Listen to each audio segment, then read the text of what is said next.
Selamat jumpa adik-adik pelajar SMA khususnya kelas 10 dan kelas 11. Saya Iwayan Tagaluyanya kali ini akan menyampaikan sedikit materi tentang pengenalan ekstrakurikuler jurnalistik di sekolah.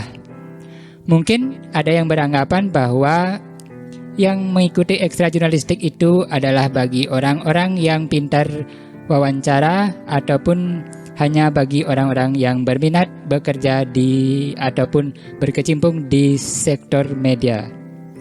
Tidak selalu. Nah, apa dan bagaimana ekstra jurnalistik di sekolah itu? Kita akan bahas secara singkat berikut ini.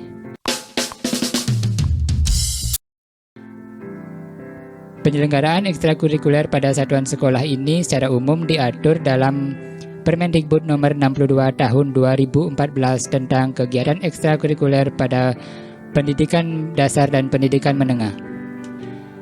Salah satu ekstrakurikuler yang dapat dikembangkan di satuan sekolah adalah ekstra jurnalistik yang bertujuan untuk mengembangkan bakat dan minat peserta didik dalam ranah kejurnalisan seperti riset data atau insting merekam peristiwa atau tanggap terhadap suatu kejadian yang dianggap penting untuk didokumentasikan, keterampilan menulis naskah atau skrip, keterampilan berbicara atau public speaking, keterampilan mengolah dan menyajikan data menjadi informasi yang informatif untuk dipublikasikan, dan mengasah mental untuk tampil di depan umum.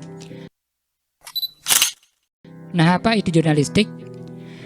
Secara umum, jurnalistik dapat diartikan sebagai kegiatan mengumpulkan data, mengolah data menjadi suatu informasi yang informatif melalui penyuntingan, dan menyajikan atau mempublikasikan informasi kepada khalayak umum. Dalam konteks sekolah, sebagai khalayak umum yang utama adalah para murid dan atau teman sejawat. Dapat juga dipublikasikan kepada masyarakat umum atau netizen melalui platform media sosial. Nah, berikutnya apa sajakah yang termasuk dari produk-produk jurnalis? Beberapa produk jurnalis diantaranya adalah majalah, koran, artikel populer, berita broadcast, talk show atau senior, atau yang sekarang populer dengan sebutan podcast, tentunya dengan merujuk pada etika kejurnalisan. Dan film dokumenter juga termasuk produk jurnalis dengan mengedepankan etika dan asas-asas kejurnalisan.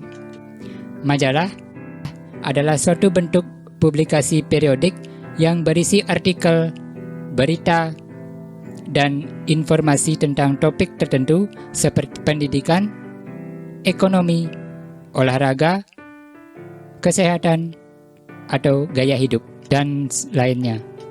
Dalam skup kecil di sekolah, ada majalah dinding yang familiar disingkat mading. Koran adalah suatu bentuk publikasi periodik yang berisi artikel, berita, dan informasi terkini baik lokal maupun internasional. Koran dalam era digitalisasi seperti sekarang ini juga bertransformasi ke dalam bentuk digital atau portal web online. Artikel populer adalah rangkuman dari suatu artikel ilmiah atau riset-riset tertentu yang disampaikan dalam bahasa ringan sehingga dapat dipahami dengan mudah oleh masyarakat umum. Berita broadcast adalah suatu penyiaran berita melalui media elektronik seperti televisi, radio, ataupun platform digital lainnya seperti YouTube atau sejenisnya. Talk show atau siniar atau sekarang familiar dengan istilah podcast adalah format acara dalam bentuk gelar bicara atau perbincangan antara dua orang atau lebih, beberapa narasumber yang berkompeten dalam topik tertentu dan dipandu oleh presenter. Film dokumenter adalah jenis film yang menyajikan informasi faktual tentang topik tertentu, peristiwa, ataupun objek tertentu secara akurat dan kredibel. Nah, setelah tahu berbagai produk-produk kejurnalisan, kita akan bahas selanjutnya tentang hal-hal penting yang patut diperhatikan dalam kegiatan jurnalistik dan merupakan esensi dari kejurnalisan.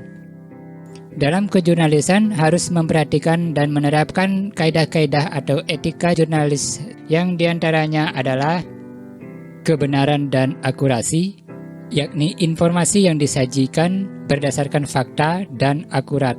Objektivitas, yakni menyajikan informasi secara objektif dan tidak memihak. Asas keadilan, yakni informasi yang disajikan bersifat adil dan tidak diskriminatif. Privasi, yakni menghormati hak privasi individu dan tidak menyajikan informasi yang merugikan mereka. Transparansi, yakni transparan atau keterbukaan tentang sumber informasi yang digunakan. Tanggung jawab, yakni bertanggung jawab atas informasi yang disajikan dan siap meralat apabila ada kesalahan dalam penyampaian informasi tersebut. Nah, unsur kejurnalisan lainnya ada yang disebut dengan unsur 5W1H, yakni yang digunakan dalam metode pengumpulan data, yakni what atau apa, when atau kapan, where atau di mana, who atau siapa, why atau mengapa, dan how atau bagaimana. Unsur dan metode tersebut diterapkan dalam pengumpulan data maupun penyuntingan informasi.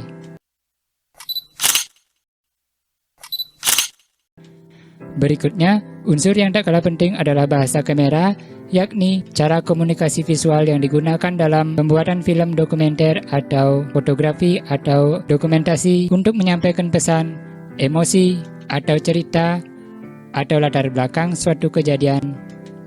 Dalam artikel atau berita, pengambilan gambar dalam unsur atau teknik bahasa kamera seperti ini digunakan sebagai dokumentasi pendukung atau gambaran suatu kejadian atau peristiwa.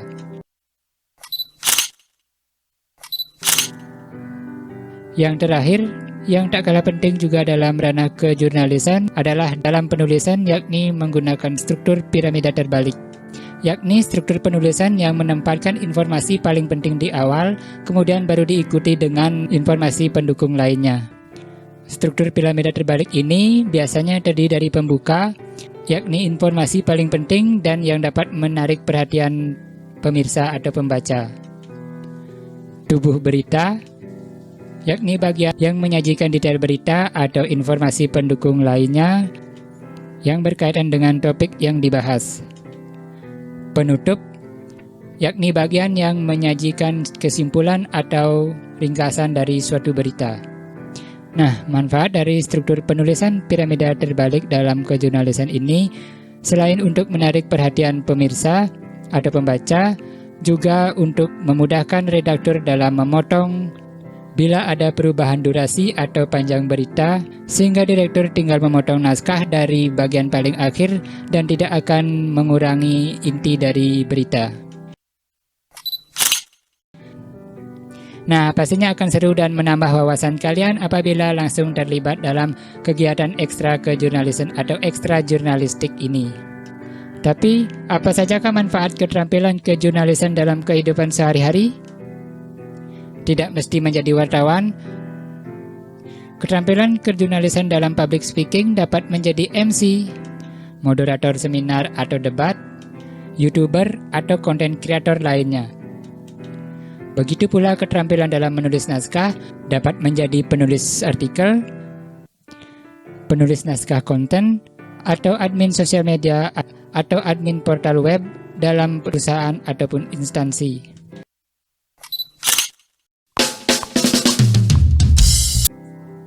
Demikian adik-adik belajar ulasan singkat tentang mengenal ekstra jurnalistik di sekolah. Semoga dapat dipahami dan menambah wawasan kalian tentunya. Salam kreativitas dan sampai jumpa.